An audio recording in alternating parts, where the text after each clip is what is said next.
Hi, and a very warm welcome to today's edition of Wellbeing Wisdom. And I wonder, do you believe in fortune telling? I must confess, I know some very intelligent, highly successful people who, just below the surface, subscribe to the concept of fate and fortune. And they just wanted to read the tea leaves or whatever it is they consulted because they believe that fortune does play its hand, it plays its role in the fate of humans. I'm not here to offer any suggestions about how you could determine the great pathway of destiny that lies before you. I think it's healthier for us to take full responsibility for how our lives unfold. I just think it gives you a sense of empowerment rather than being in this passive mode waiting for life to happen to you. You can become a little more proactive and know that you have the power to make decisions and changes in your life, which are not dependent on just the turn of a random card. But there is something which I think is useful to touch on. It's not exactly fortune telling, but sometimes it can have this strange mystical element that makes people wonder if they're dealing with the great beyond. And in some ways, it is the great beyond because it's the hidden realm of the unconscious mind. Now, I know we have these broad, useful definitions, which aren't always very helpful. We divide the mind into the conscious, the unconscious, but that's just a way for us to label parts of the mind. It's a reference point for us. It's not always very accurate. Sometimes it's not even very helpful. But for the sake of this particular argument, let's accept that there is a vast repertoire of knowledge and experience and analysis that is not instantly available to your conscious mind. In other words, it's always happening in the background. Because it isn't visible or immediately visible to your conscious mind, it seems to be coming from elsewhere. But it is really an integral part of the human condition. We don't necessarily need to step into the world of mysticism in order to appreciate the power, the precision, and the quality of this vast, truly vast repertoire of knowledge, information, understanding, and analysis. But if you're really looking for a way to discern the future, how can we do it? Are you going to read the tea leaves, cast the runes, check out the tarot cards? Well, your subconscious has been carefully analyzing and recording everything that's ever happened to you. Now, we're blissfully unaware of all that information, but the unconscious is holding on to it and is able to extrapolate from all the information it's holding on to, recording and storing. It can extrapolate and give you a very clear idea of how all the events up to this point are likely to lead to events in the future. After all, things rarely happen just out of the blue. There are a connected chain of events that can lead to the present, which we can say, well, if it continues like this, the line of continuity can show us how things are likely to develop in the future.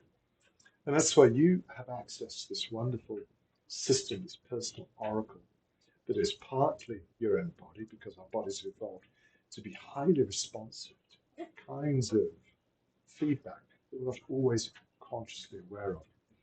But if you can dive into that great, truly vast domain of the unconscious, that's where you may have some surprising discoveries. There are simple ways to do it. The first challenge we face is that the unconscious doesn't share a common language. I think that's a good way of putting it. It doesn't share a common language with the conscious mind. It tends to operate more in terms of symbols. And those symbols aren't even always universal. They can be very specific to you as an individual. But what's useful is to perhaps begin to take note of your dreams. A number of people say, oh, but I don't dream. Guys, we do. We just probably don't recall those dreams. Dreams can be very helpful as a way of collating data. It's your nighttime filing system for putting all the information to order. But it's also a way for your subconscious to deliver conclusions and information and interpretation of what's going on in your waking life. You could perhaps begin to ask yourself simple, direct, specific questions before you go to sleep and see if the answer is revealed, often in blindingly clear and simple terms. And you wake up and you know. Now, I've got to say again, I've worked with some amazing business people who've used this technique to get extraordinary insights. into deals and contracts and business opportunities, because your conscious really is a massive resource.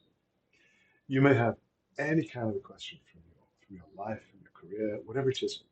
If you're looking for objective guidance that is devoid of judgment, it just says, do this quietly and obtrusively, that's a great place to go.